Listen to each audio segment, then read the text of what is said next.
Hello and welcome to the Messages and Methods Livecast Life 2.0 livestream podcast hosted by Encore entrepreneurs, Shelley Carney and Toby Eunice. We inspire excitement for content creation and marketing your brand and business while answering all your technology and digital marketing questions. Join us as we interview experts who share their knowledge and experience to provide actionable tips to land more clients, nurture leads, and position yourself as an expert in your industry. Chat with Shelley and Toby every Wednesday on YouTube or Facebook. Hello. Hi. Hi. Welcome, everybody. Thank you for being here today. Welcome to Messages and Methods. We're just, we're playing around with these video intros and checking things out and trying to make the most of our technology to help us out. Today, we have a very special guest joining us. Our guest for this conversation is Sheryl Robinson, host of the Hearts of Gold podcast and Sensory Strides podcast. Sheryl was an amazing volunteer and speaker at the She Podcast Live conference, and she was the top Whova app user, winning the gold trophy with 435,400 points. Woohoo! We're looking forward to our conversation with Sheryl and hearing about the rewards of volunteering and podcasting. Welcome, Sheryl. Thank you. Thank you for having me.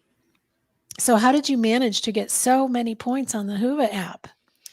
I think mainly it was because I started as soon as the Whova app opened. I had been to She Podcast Live in 2019 in Atlanta, and I knew how valuable that platform was for connecting with people even before the in-person event.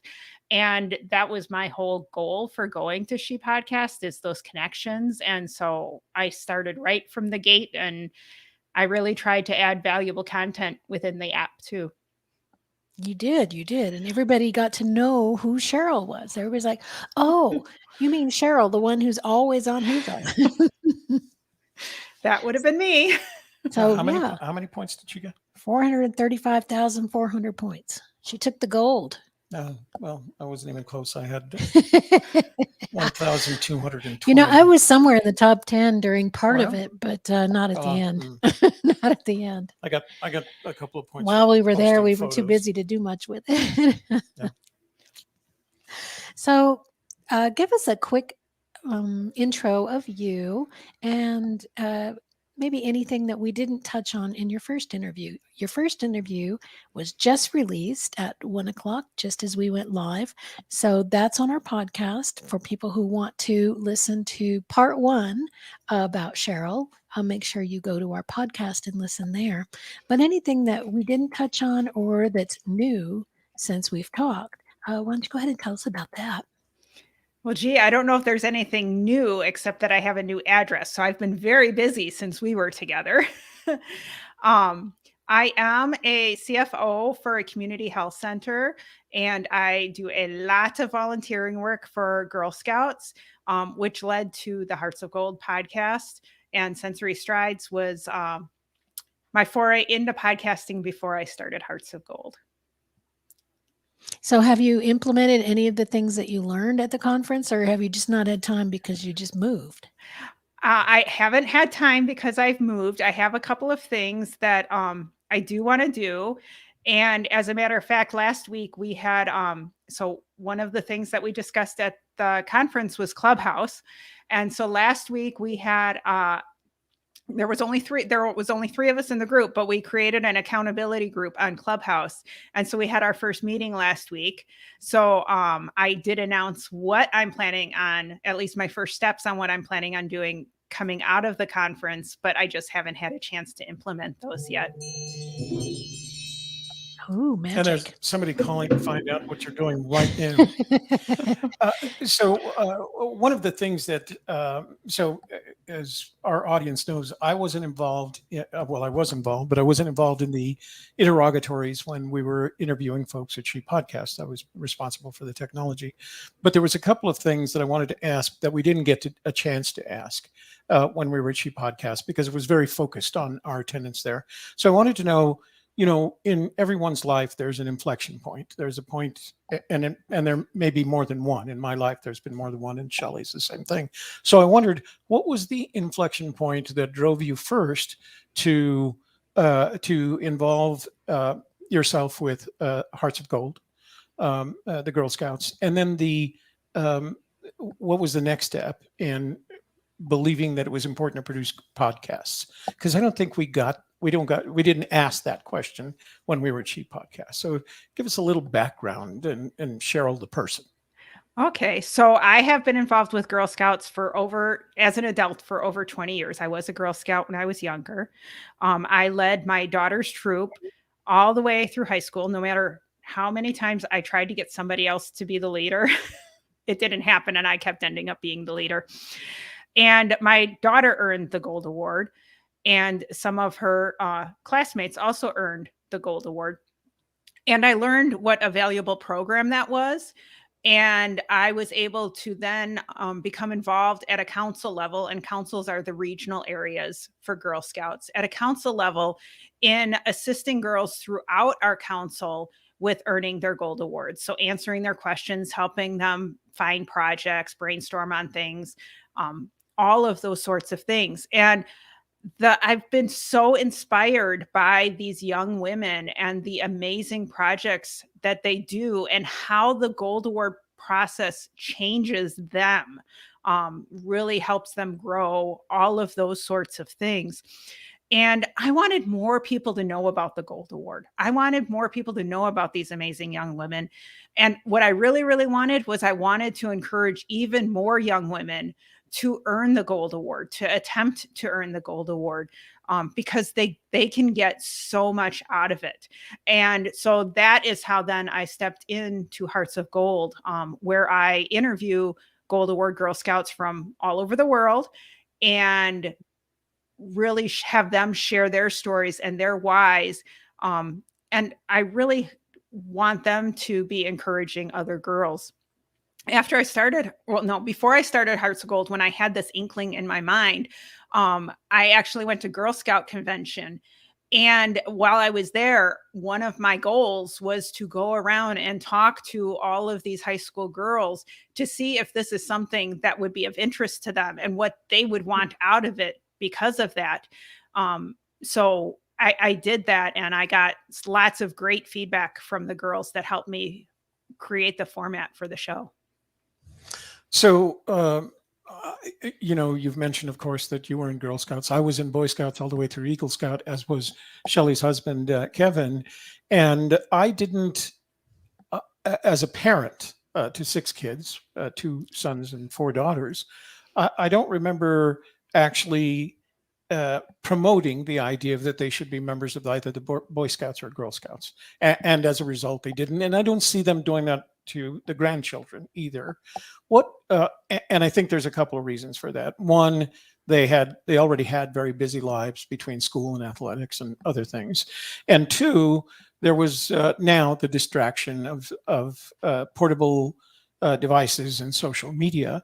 What could you suggest to parents to help them promote the idea of becoming a Boy Scout or a Girl Scout? And I think it's even harder for the Boy Scouts since they've received so much bad publicity recently.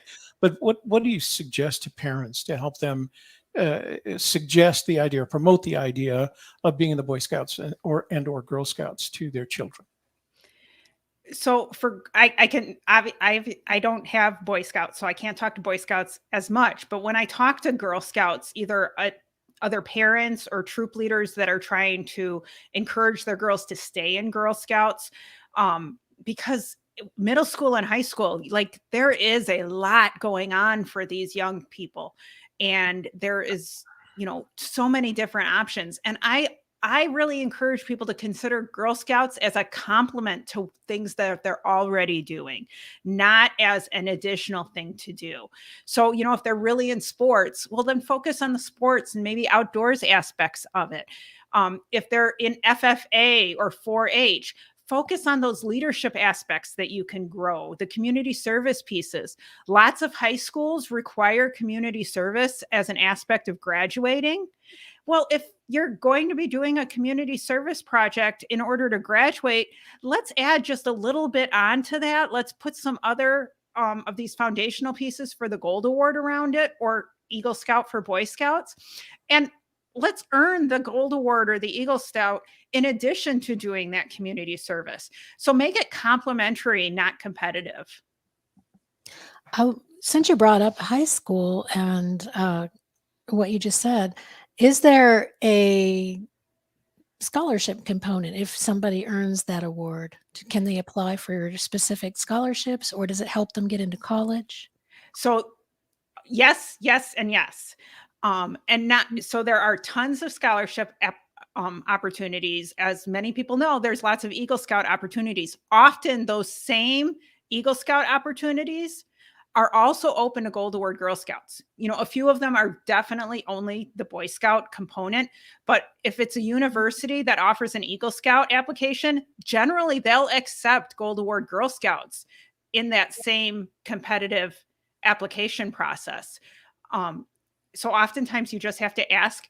This past year, so historically, Girl Scouts of the USA, so our parent organization, has identified 10 Gold Award projects every year and identified them as National Gold Award Girl Scouts. And those girls had between $30,000 and $50,000 worth of scholarships by being recognized in that way. What GSUSA did this year was they converted that program. And instead of doing huge scholarships for 10 Girl Scouts, every council nominated a Gold Award Girl Scout from their council, and that Girl Scout received a scholarship. So over 100 scholarships of, I can't remember, it was somewhere between $2,000 and $2,200 was awarded to a girl from every single council. So over 100. So, you know, there's that opportunity very specific to Girl Scouts. When you look broader, college applications, not even necessarily scholarships, but college applications, job applications, even if you're not going to school, job applications, the leadership skills, what the Gold Award is it's really a project management function. You are managing a team, you're managing a process, you're managing all of those things. So those are skills that many high school graduates don't have. And that puts you above other students that haven't experienced those same things. So even if you don't go on to college and you go into the job force, you're still ahead of even some college graduates with the experience that you get through the Gold Award process. And the people that accept college applications, they definitely recognize the Gold Award as somebody who steps up in a different way. One other thing that I want to mention is a different path. If you go into the military, you get at least a 1 rank and almost always a 2 rank increase when you go into the military, which for those of you that might know something about that, that is a huge opportunity when you're first starting out. So. Isn't that also a pay raise? It is. So as an Eagle Scout, when I did go into the military, I went into basic training rather than a no stripes. I had a private stripe, which is 1. When I left basic training, I had a private first class. And I was only in the military for 5 years, but by the time I left, I was a staff sergeant in E6. And I think a lot of that was related to the fact that I had early rank improvements along the way. And Shelley's right. Of course, if you the pay, there's a pay grade difference between somebody who doesn't have anything on their sleeve and somebody who starts basic training. And the other thing too is because I started basic training without any military experience whatsoever, with 1 stripe, I was immediately promoted to a platoon leader, and like, whoa. So suddenly you're put in this role of leadership. And I think a lot of the experiences that I had in the Boy Scouts and as an Eagle Scout prepared me to handle that. As a matter of fact, I probably overdid it, but that's a different story. So it does lead into, if you have plans for the military, it does certainly lead into that as well. And I'm a big fan if you if you don't feel like you're ready to go to college, then a couple of years worth of military service is not only healthy for the nation, but healthy for you as an individual as well. Before I go back to you, Shelley, I wanted to point out that I have posted the link to Cheryl's the interview that we did with Sheryl at She Podcasts on Spotify. It's posted in the chat room, so all you have to do is pull the link from there. But I wanted to make you aware that we've done that. All right, Shelley, back to you. All right. Our audience is probably going to have some people in it who are either parents or grandparents of kids who may or may not be interested in scouting. But a lot of these people also, they have it in their hearts that they want to help, help other people. They want to maybe volunteer. They want to serve. Now that they're at an age where they have the time and the resources, they want to share those resources in some way. So what can they do? I know that you have a master's in servant leadership. What can our audience members do to capitalize on that ability? Now that they have that ability, how can they serve?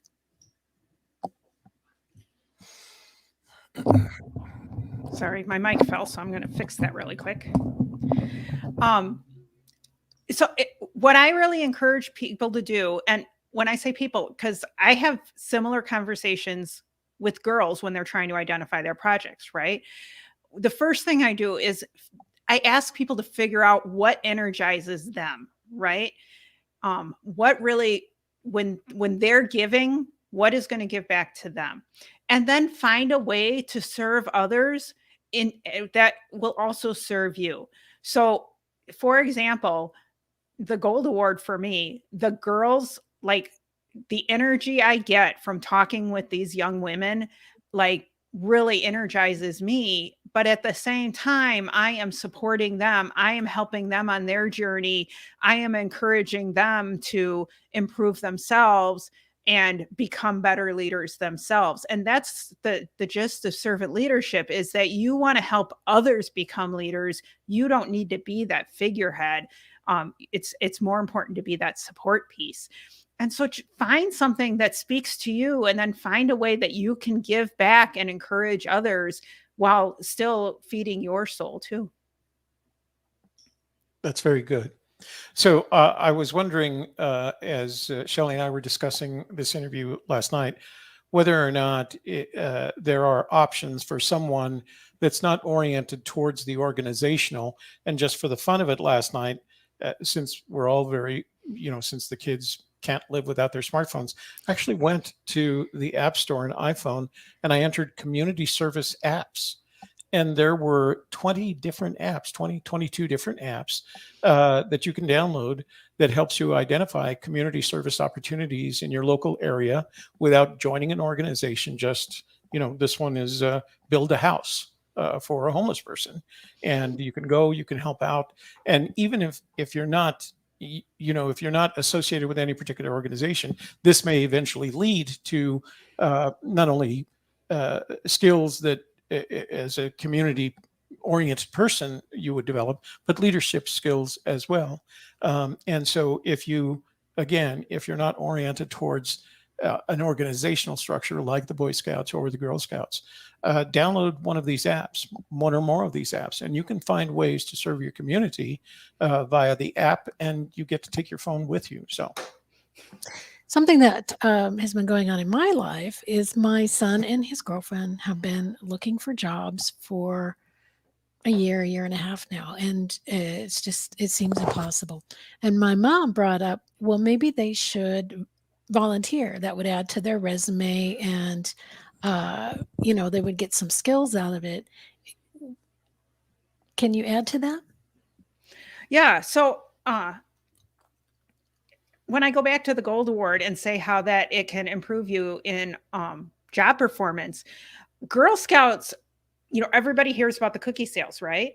Well, what the cookie sale really is an entrepreneurship program that Girl Scouts puts on.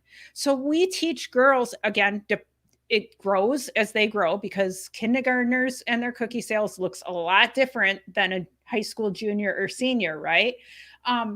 but what we're doing is we're teaching them those selling skills. We're teaching them how to talk to people. We're teaching them not to be afraid to ask questions. When they're little, we're teaching them how to count money, how to keep track of inventory. When they become in high school, we're really, they've really become focused on goal setting and reaching their goals. A lot of girls use the cookie sale to support travel. So Girl Scouts has this whole program called Destinations, where girls have travel opportunities both within the United States and all over the world to do something specific to an interest that they have. So whether that's an environmental interest or whether it's a physical sports type interest, all of these different things, girls have opportunities, but they need the funds in order to be able to do it. And when girls are older, a lot of times that's why they're selling the cookies, to be able to go do whatever program it is that they want to do. So I actually don't know the answer to this question. If you, as an adult, don't, for example, all my children are out of the home. I've got grandchildren that could become Boy Scouts and Girl Scouts. If someone wanted to participate in Girl Scouts or Boy Scouts as an adult, are they required to have children in the program? Absolutely not. I have lots of Girl Scout sisters that have no kids, and they enjoy interacting with the depending, little kids up to big kids. They enjoy interacting with the others, and it gives them back because they don't have their own children. They don't have, and as I said, my daughter has graduated. So at this point, I technically don't have anybody in the Girl Scout program. Another thing that we look for is we look for young women, college, newly entered into the workforce, to join also, because we're looking for that more peer-to-peer mentorship too. We want those middle school and high school girls to have somebody that's closer to their age to talk to too, to see what they can really accomplish if they put their minds to it. Excellent. Yeah, so that would be a good opportunity for kids of a college age or just after to find a volunteer opportunity. Maybe they're having a hard time finding a job, so they can get involved in that and then start making contacts and getting that experience of being a leader. Absolutely.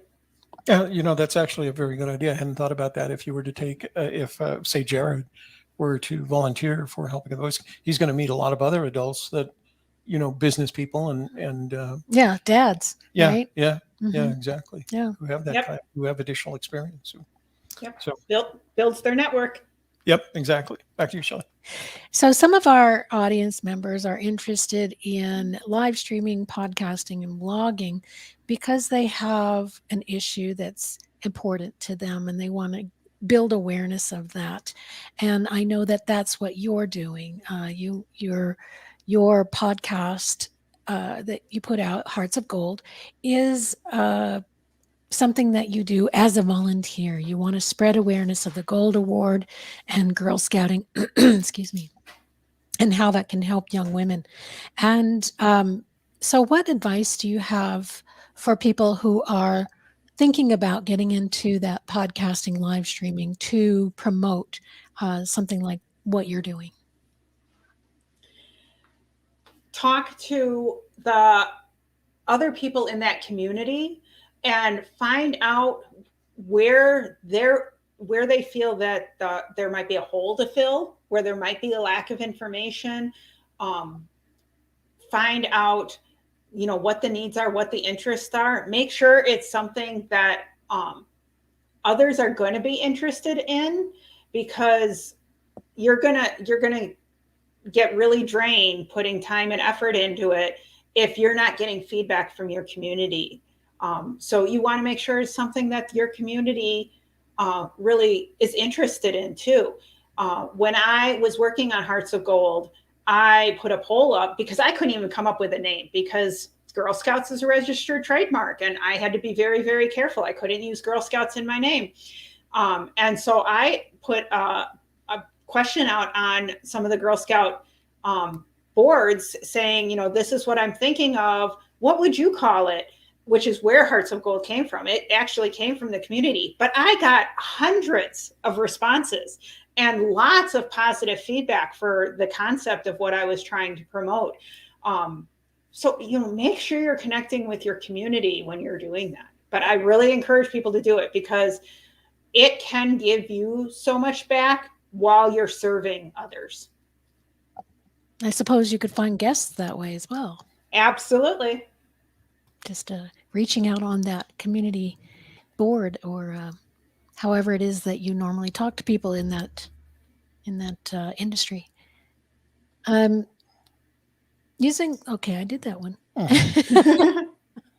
You're ahead of yourself. I am. Do you have anything else you want to ask before I do want to talk a little bit. Mhm. I promised myself I wouldn't do this because I think we talked about it in your interview. There was a point at which you decided that podcasting, that promoting your interests via podcasting was important to you. Tell our audience a little bit about A, how you got started, B, what kind of investment you had to make, and C, what kind of results you're getting from the investment in money and time in podcasting. So when I started, I have listened to podcasts for a long time. And so when I started, I wanted to make sure I understood the whole podcasting process. And that's why I created Sensory Strides. And Sensory Strides is mini-sodes. They're only a couple of minutes long. And they are in seasons. Usually it's over the summer. And where I talk about my fitness, what I'm eating, what I'm reading, what I'm listening to, all of those sorts of things. And I did that specifically so that I would learn how to edit. I would learn how to record. I understood, all of the different behind the scenes pieces that you need in order to create a good podcast. And so I created that. And then I went to create Hearts of Gold. And when I went to create Hearts of Gold, I knew because of who my audience is, high school girls, that I needed the video component. And so when I was creating Hearts of Gold, I started with Zoom to record the video component also. And I learned almost instantaneously that even though I understood podcast editing and audio editing, there was no way I was ever going to become a video editor. And so that was one of the first really big investments that I made, was hiring a video editor.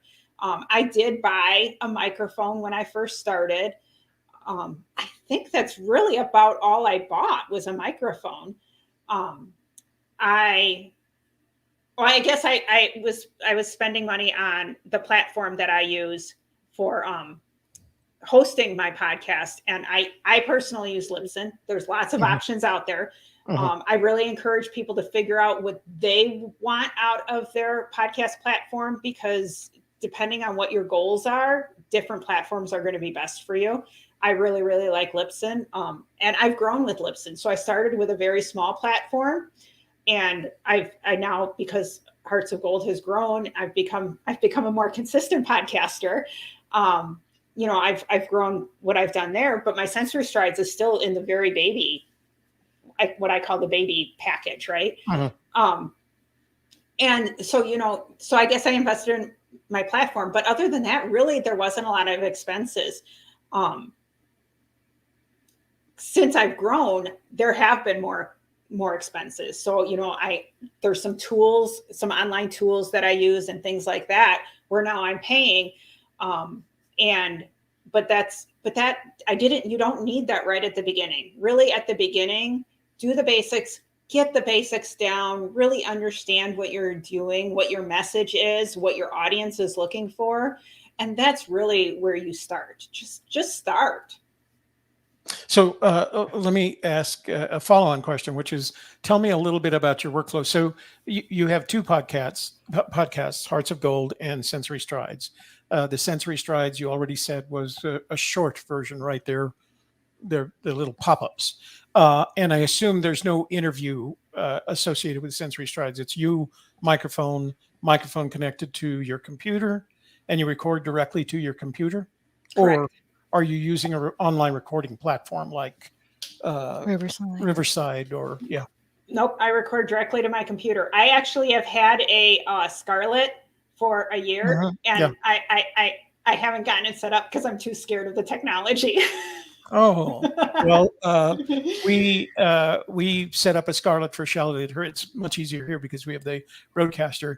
So we set up the Scarlett for Shelley at her house. So if one of these days you want to check in with us, we can walk you through the process. It is a significant improvement to what you're doing right now, going directly to your computer. So on the Hearts of Gold, you do interviews there, but you've been using Zoom for that. Is that correct? Did I interpret that right? That is correct. And then you're editing the video and the audio as one. It's not, you're separating the audio and putting it up to a podcast. Right. So he edits I believe that his workflow is he's editing the video and then he strips the audio for the podcast. Oh, okay. All right. I was interested because we like our audience to know anyone who's hesitant about getting into podcasting or live streaming, that technology is not as complex as you might imagine. Certainly not as complex as, was where we were in, say, 2014 or when I started live streaming in 2009. It's gotten progressively more simple, and the applications can be found online for both live streaming and podcasting. The recording that they do is very, very good. In our case, StreamYard allows us, it actually saves a separate audio file. So we put that through a one-pass editor that takes about 20 seconds, and then we upload that to our podcast platform, Anchor FM. And the point I'm trying to make is that you don't have to be a lifelong tech geek like me in order to be able to accomplish this. And I think Sheryl's evidence of that. Shelley? Absolutely, because I am definitely not a tech geek. Well, good. What was it? We're always interested in what platforms people are using and why. So what was it about Libsyn that made you decide to go with them as your platform? Really, the honest answer is when I listened to the podcasts that I listened to, almost all of them were hosted on Libsyn. And so that was, I felt if the ones that I was listening to, that's who they were using, then that was where I should go. Since then, I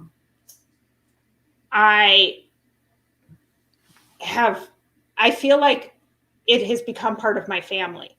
So Elsie Escobar from She Podcasts, whom you guys met, works for Libsyn. And in addition to doing her She Podcast show, she also has a show called The Feed, which is Libsyn's podcast. So she does that with Rob Walsh. And between the two, She Podcasts obviously is much more not podcast focused, even though it talks about female podcasting and they do get into topics. It's much more of a community. And The Feed for Libsyn is much more of the nuts and bolts. And so between the two of them, I listen to both of those every episode they come out. And the customer service at Libsyn, I think, is what's really kept me there, because anytime I ask a question, I get an answer almost right away. I mean, even if I ask at 8 or 9 o'clock at night, by the time I get up in the morning, the answer is there. I'm like, people, you can sleep, and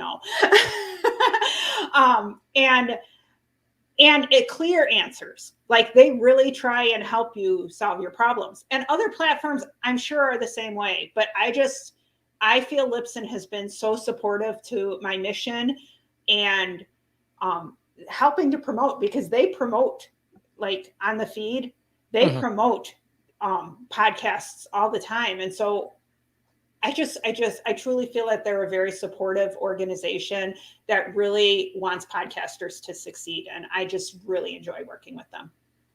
So a bit of self-promotion here. Not only did we meet Elsie is one of the two organizers of She Podcasts.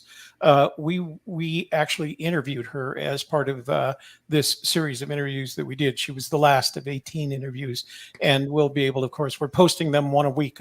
We didn't think, when you think about 18 interviews posted one a week, it moves us into January for these episodes.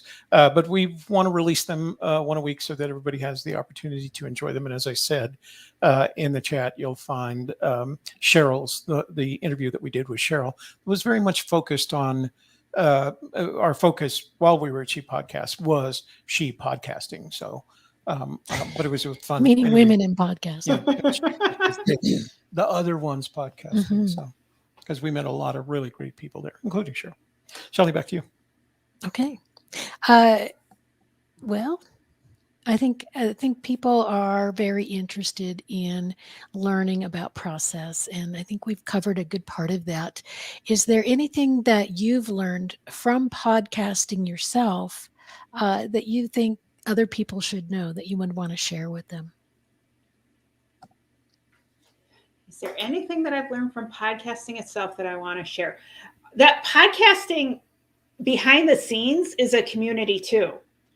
Like, I have met such amazing women. I've met some amazing men too, Toby. But obviously the focus for me is on women. I'm a Girl Scout, right? Like, that's my focus. And I have met such amazing women that have been so supportive, and it's given me a whole different community that I'm involved with. One of my best friends, I met because she had a Girl Scout podcast, and I stalked her. And now we are in a mastermind and we talk every single week together. It's this amazing supportive community, both men and women, but this amazing supportive community behind the scenes where if you have a question, there's somebody there willing to help you, which is another reason why I think that even if you don't think the technology is for you or whatever, like, you can try it because it really is available to everybody. And a lot of these tools that we've talked about up to this point in the interview, they start with free versions so that you can, as Sheryl suggested, you can try it out, see if you like it, see if you can do it, see if you want to grow with it, because it is a process of personal and professional growth when you decide to start podcasting or live streaming. So what's in the future for Sheryl Robinson? I'm going to continue podcasting. I'm hoping to expand Hearts of Gold. I'm actually planning on perhaps dipping my toe into the live streaming arena for our council. I'm not sure I'll do it with Hearts of Gold because oftentimes my girls are under 8. The young women that I'm interviewing are under 18, and with releases and stuff, I want to be cognizant of that. But for my council, we have twice a month, I do a Highest Awards Chit Chat, which is an hour-long opportunity for Q&A on any of the highest awards. And so the Gold Award is one of those, but for 4th and 5th graders, it's the Bronze Award. And then for 6th, 7th, and 8th graders, it's called the Silver Award. And so they progressively get harder, and the girls learn more as they go through. And so we have this Q&A every month called Chit Chat. And I've been trying to figure out how to build a better audience for that. And that's where I think that I might dip my toe into live streaming. I think I might start live streaming those conversations. So I want to make sure that at the end of this show, we talk a little bit about sending you our general schedule rather than our interview schedule so that you can sign up for some time and we can spend a little bit of time talking with you about, first of all, your focus, right? Your Scarlet. And getting that set up. And secondly, what we've learned about live streaming since we started in 2014, and we can give you some direction and make some recommendations. So we'll make sure that we set aside some time for that. We look forward to that conversation. I would greatly appreciate it because you guys are the bomb. Well, we try. We've put a lot of time and effort into it, and we're very fortunate to have the kind of partnership where when you have somebody working well, in her case, when you have somebody working harder than you, it's the motivation I need to put my time and effort in. Sally? I think that the live streaming to your answers to the girls, and then being able to ask questions when they hear something, they go, "Oh, wait, I don't understand that," and they can immediately ask you something, type it into the chat, and maybe their mom is sitting there with them. Then they can learn it together. I think that's going to be an ideal situation for you to get more and more questions that you can answer, and then the video stays up, where people who missed out because they weren't there live, they can still watch and see all those questions and answers. I think that's going to work really well for you. That's what I'm hoping. Yeah. Yeah. So where can people find you, find out more about your podcasts, and connect with you? I am Sheryl M. Robinson, and that's Sheryl with an S, Sheryl M. Robinson, Robinson, on almost all platforms, including YouTube, where the videos of the girls are. My podcast is released on almost anywhere where you listen to audio. And I have a website for the Hearts of Gold podcast, heartsofgoldpodcast.com. And on there, we post transcripts of the episodes. And there's also some tips and trick sheets for brainstorming on projects or other things related to the Gold Award, which can often just be used for planning your path. Uh-huh.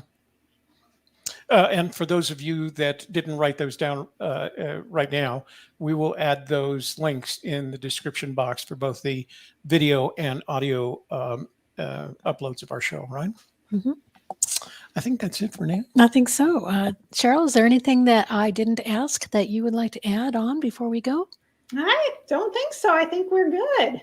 Good. All right. I do want to take a moment to say hi to our friend, John Miller, who agrees with you, Sheryl, that we are the bomb, or that's how you describe it. So, John, nice to see you. Thanks for joining us today. We really appreciate it. All right. Well, Sheryl, thank you so much for being here with us today to talk about servant leadership, volunteering, and podcasting all together. And I think it's going to be a really wonderful episode for people to enjoy and to learn from in the future. And remember to look for Sheryl's interview episode we recorded during the She Podcast Live conference on the Messages and Methods podcast. You can find that everywhere. If you find a podcasting platform where we're not there yet, let me know, because I want to get us on there, okay? And we're excited also about our upcoming book of Women in Podcasting interviews, and we're working diligently to release that in time for the holidays. Sheryl's going to be in there as one of our chapters. That's the first, well, not the first chapter, but the after the introduction. That's right. Because we're literally the chapters are going to be in the order of the recordings that we made. And as usual, Miss Effort is putting a lot of effort into this. So, well, I look forward to seeing that. Yeah, it'll be a lot of fun.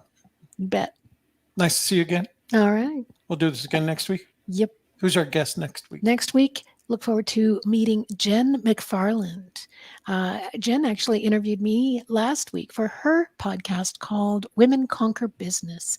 And she's a really great lady, and I look forward to speaking with her next week. I guess we should say we're on Podmatch, so if you're ever interested in having us on as guests, we love being on other people's shows. And if you're ever interested in being on our show, let us know. Send an email to support@messagesandmethods.com. Is that right? Yeah, messagesandmethods.com. And we'd love to have you on our show if you have a story to tell, especially if you're 50 or over, and even more especially if you're considering or you are already an Encore entrepreneur. Thanks for joining us today. Sheryl, thanks again. We look forward to talking with you again. Thanks for having me on. Thank you for joining Messages and Methods Livecast Life 2.0, hosted by Shelley Carney and Toby Eunice. Please subscribe and leave a comment or question, and we'll consider your ideas for future shows. Share this podcast with your family and friends so they can learn about current digital marketing practices, too. Check the show notes for links and resources, and please come back again next week.